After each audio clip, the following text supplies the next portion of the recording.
Hello ladies and gents, Romie Reviews here. Please like, comment, subscribe.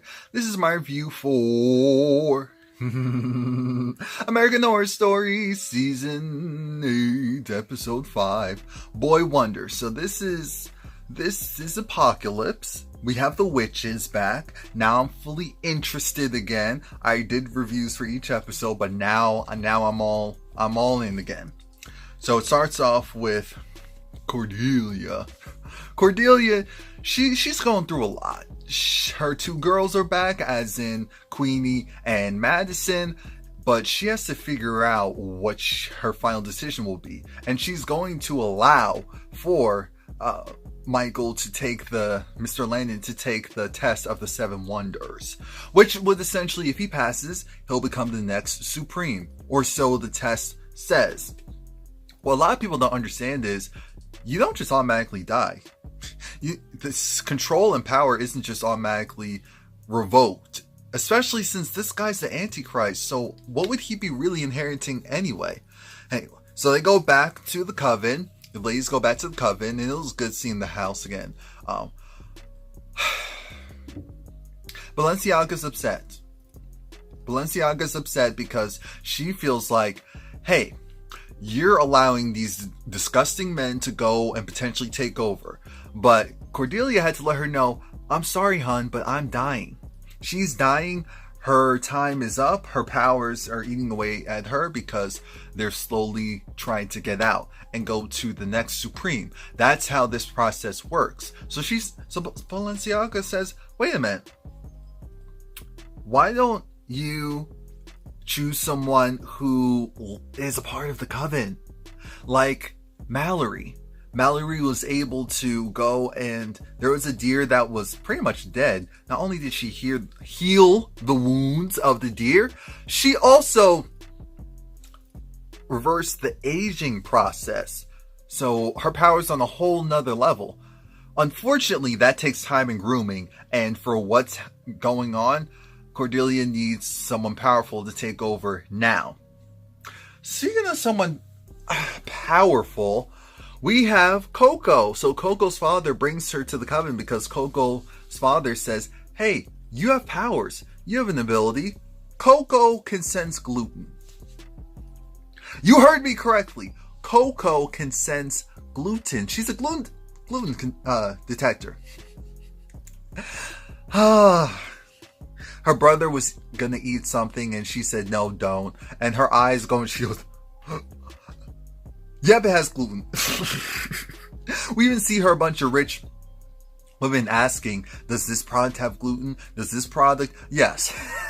Cordelia says everyone has a place, and your power is you're aware of danger. That's what it really is. You just need to be taught how to truly control it and manifest it into something greater. I said, look at you. I know that man must have given you a bunch of money. I know. Back at the Hawthorne School, the council, they're preparing Michael. They're preparing him, and I guess they do this weird ritual. For some reason, I thought that he was going to go and kill everyone. Well, not yet, at least. What ends up happening is Michael, when he was looking at Cheyenne, I don't know what the character's name is on here, but the actor Cheyenne, when you looked at him, he saw the white face. That white face is very important. Very important. Cheyenne goes and tells it to the one of the black leaders, and not one of the black leader, and the black leader was like, oh, sis, you jealous. Sis, you jealous. That's a shame. That's truly a shame. And so then they have a little tussle, and their version of a tussle is, I use my powers to block the door. I use my powers to hold you up against the wall. Telekinesis. And why did the black guy goes and like cascades down the wall as he comes through? So stupid. Anyway, all of these people with all of these powers, and yet they're still in regular schmegular stupid stuff. Cheyenne goes and picks up gas. He fills up his car with gas. And guess who finds him? Miss Mead. She pulls up. I said, don't trust her. Don't trust her. Wait a minute. Isn't that supposed to be a hybrid? And she's filling it up with gas? You should have been cautious there. Someone who has a hybrid didn't make sure to charge up. I'm just kidding, but I'm not. So she goes and makes up this excuse on how the hose, it's difficult to maneuver it. And then she talks, when he goes to help her out, then she talks about how, life is just so unkind, getting older, and and for some people, it just doesn't happen. And he was like, oh, what are you talking about? You're doing fine. No, not me. You. And then she goes, slices both of his legs. He falls down. And then she pours gasoline, because she also sliced his throat, poured gasoline, lit him up, and then Michael met her outside, and she called him. He called her to go and help kill this guy, because this was their plan, to invade the coven, to go and eventually kill them all off, but first gain their trust, gain power, take over the world. That's what their entire plan is. I don't know how Mead died, but she did. I don't know how she died, but she did. And the other thing is, he can't do this alone. So I think his name is Ariel. So Ariel of the Hawthorne School, he is actually a part of this. He was the one who reached out to Mead in the first place to coordinate to do all this stuff, because he does not care, Michael's overall intentions. All he cares about is a male taking charge. He cares more about, our rightful place at the top of the food chain versus doing the right thing. And it's crazy, because he has power. He's just greedy and wants more. Now it's the test of the 7 wonders, where we go through telekinesis, we go teleportation, we go and transmutation, change one thing to the next thing.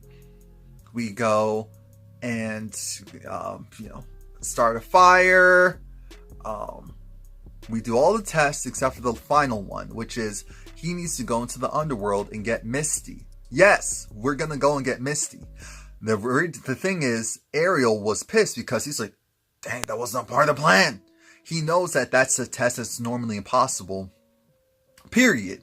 And he feels like, oh, she's setting him up. And she said, let's be very clear. I know what your plan is.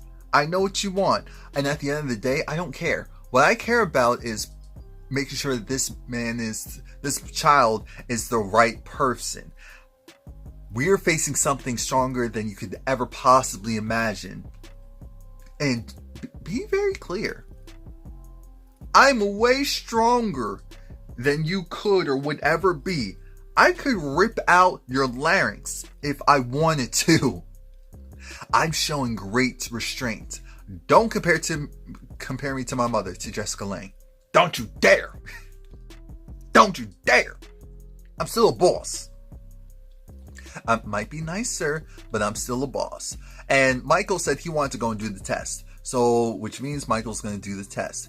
He goes in, and we see Misty. She's caught in this loop. She's caught in her version of hell, because remember, she didn't make it.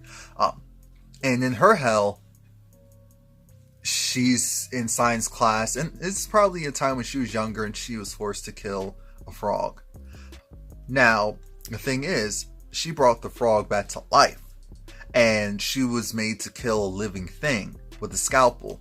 And she has to do this over and over and over and over and over again.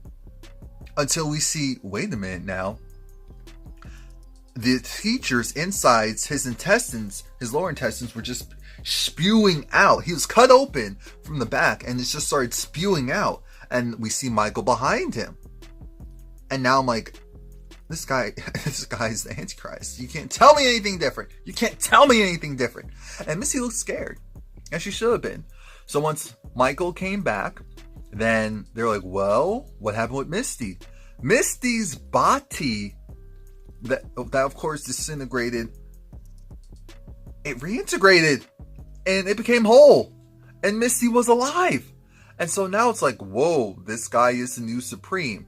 And of course, Cordelia topples over because her power is reaching the end. This guy has ascended, even though I'm thinking, if he's ascended, why does it not seem like he's ascended? Something's not right here. I wasn't buying all of it. And that's when Cordelia, Misty, and Balenciaga, they had a separate conversation. And that separate conversation, even though I'm thinking, why are they having this, unless they cloak the room with magic, why are they having this conversation there? Essentially, this is all a trick. This was all a trick by Cordelia because she wanted to see if he was really strong enough to do what needed to be done, to use him. Her goal was, if this man could bring back all of her girls, because his magic, his powers are different, then she could be at full mass to take on the great evil that's, ahead of them in the future. So I said, oh, look at you with a plan. Missy said, don't get too overzealous. This man is pure evil. He is pure evil. He cannot be trusted. While she was in hell, it seemed like all of the students, all the, little creatures and demons that were dressed up as kids were speaking to him, and he could understand it. He is not of this world. He is evil. He cannot be trusted. And also, Misty can't help and able to fight. She's done. She's tired. And guess who comes back to reinvigorate her? Because that's what that was really about. The White Witch.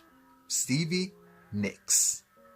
And so she goes in her lower register as she does, and sings and rails.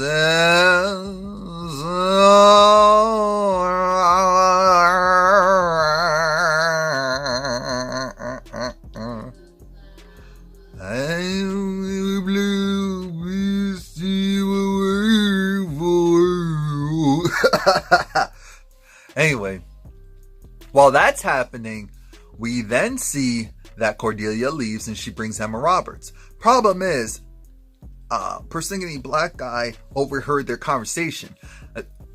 Cordelia wants her and Persnickety Black Guy because he said he wants to go and help out. Remember, even though Cheyenne got on his nerves, he was already told that something's off with this kid. And now Cheyenne is missing. Where is he? So now these things are slowly adding up. And he wants to go and check this kid out. If things are legit with him, fine. If they aren't, then he needs to be stopped. So him and Emma Roberts are going to go somewhere. Where's that somewhere? Well, you'll see in 5, 4, 3, 2, 1. They go to the murder house! I said, oh my God. Oh my.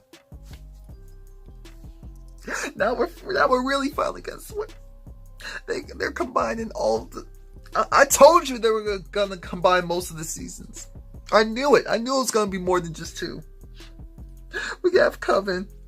We have Hotel. We have Murder House. It's too much. It's too much. But it's still weird. Partially doesn't make much sense. So that's it. Please like, comment, subscribe. Come back next week. Remember to like this video, leave a comment, and subscribe and come back.